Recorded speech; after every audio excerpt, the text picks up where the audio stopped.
akazannyo k'ebyobufuzi abamu ku ffe abaakatandika okukayingira kikirize kigaani kagenda tulumyamu omutwe. Why? Olw'ebyo ebintu ebitandise okukolebwa mu byobufuzi by'eggwanga Uganda, abamu ku ffe abatamanyi what politics is tugenda mmaliriza emitwe gitulumye nga gitubobba. Lwaki? Oluvannyuma lw'ekibiina kya NRM okuvayo okuendosinga omukulu amanyikibwa nga Oboth ku bwa speaker, okwetaba mu kalulu k'obwa speaker okulondako ani agenda okukulembera Palaamenti ey'omulundi ogw'e12, ekibiina kya National Unity Platform nakyo kivuddeyo ne kyendosinga owaakyo. Mu kisanja kiwedde NUP teyeetaba mu kalulu ka bwa speaker. The fact that it had the most number of members of parliament tebeetaba mu kalulu ka bwa speaker. This time round ekibiina kirangiriridde candidate agenda okuvuganya ne Oboth mu kalulu. Wano we tulaga only God knows. Njagala owulirize mu kamwa ke Secretary General w'ekibiina kya National Unity Platform David Lewis Rubongoya ng'ayanjula agenda okukwatira ekibiina bendera mu kalulu k'obwa speaker.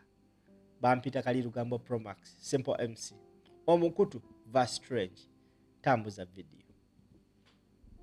Ladies and gentlemen, the National Unity Platform leadership, together with the caucus, our members of parliament, has decided to field a candidate for speakership of the 12th Parliament.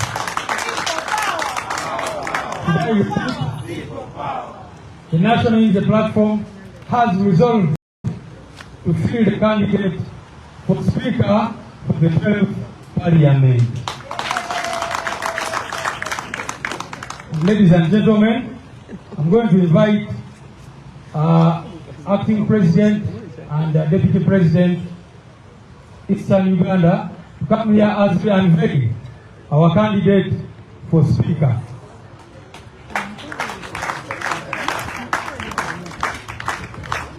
These members of parliament that you see, through their caucus, have elected one of them to carry the flag of the National Unity Platform for Speaker of the 12th Parliament. And we hope that that person will be able to carry the hopes and aspirations of the people of Uganda in this campaign for speakership of the 12th Parliament.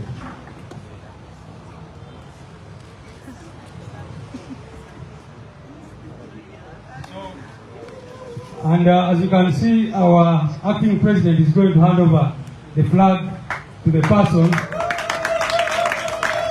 Ladies and gentlemen, members of the press, that person is none other than Honorable Paul Mwiru from Jinja, all the way from Jinja.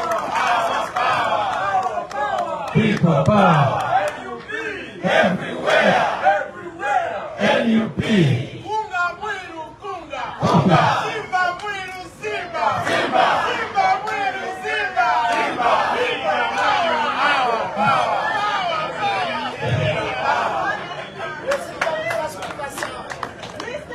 Thank you very much, Mr. Speaker, sir.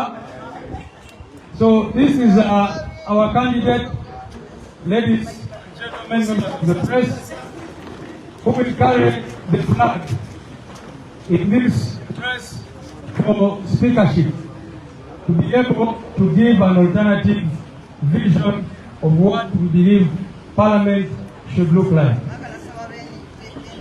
Now, regarding the deputy speakership, as you know, we are not the only party on the alternative in Parliament.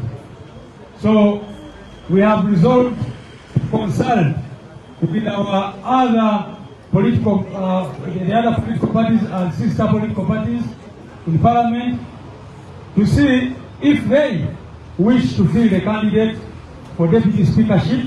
So in terms of that, we shall communicate.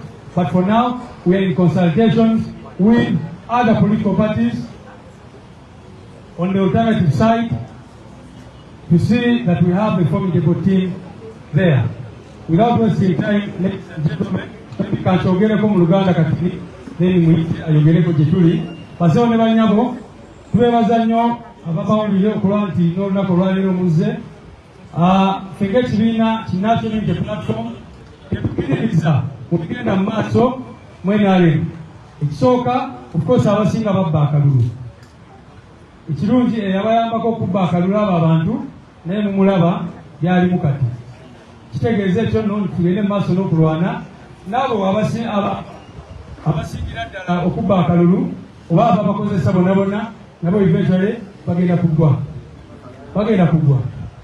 Mulabye ebbanga byonna nga tubagamba nti eventually abantu abagenda kugwa mu mbi naye nga tulabako kati nti abamu batandise okuzigwamu. So tugende maaso n'okukola kye tulina okukola n'okulwana okulaba nga eggwanga lyaffe litereera.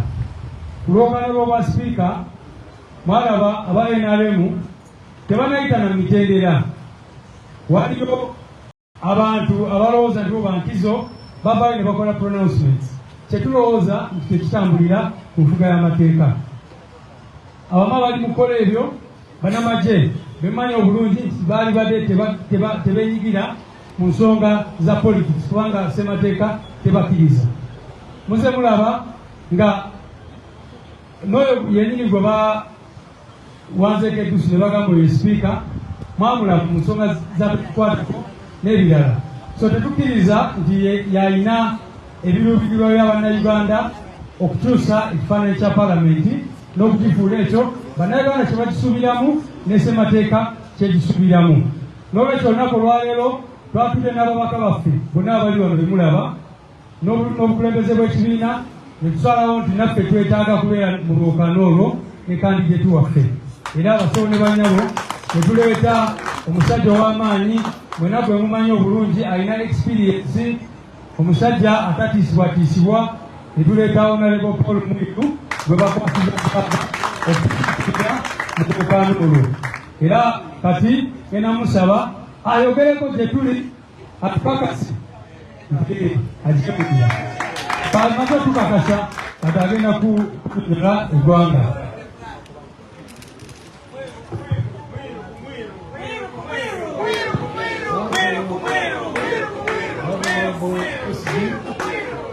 Our party president, the vice president, our national executive committee, honorable colleagues, district members of the press, ladies and gentlemen. Paul Mwiru is my name, and I hereby want to thank my party for the trust they have put in me as their candidate for the position of the speakership.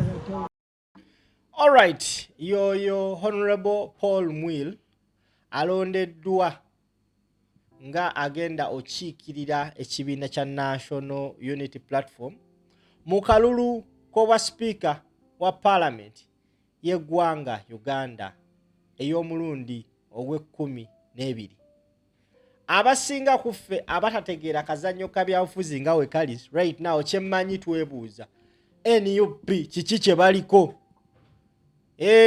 Olinga nze nange nkyebuuza naye the fact that nasalawo ne ngamba nti mpagira National Unity Platform ne ngamba nti kyonna kyesalawo kyentambula nakyo bassebo ne bannyabo, I have no question because I strongly believe whatever happens these people first sat, discussed, ne bayingira mu nsonga eno.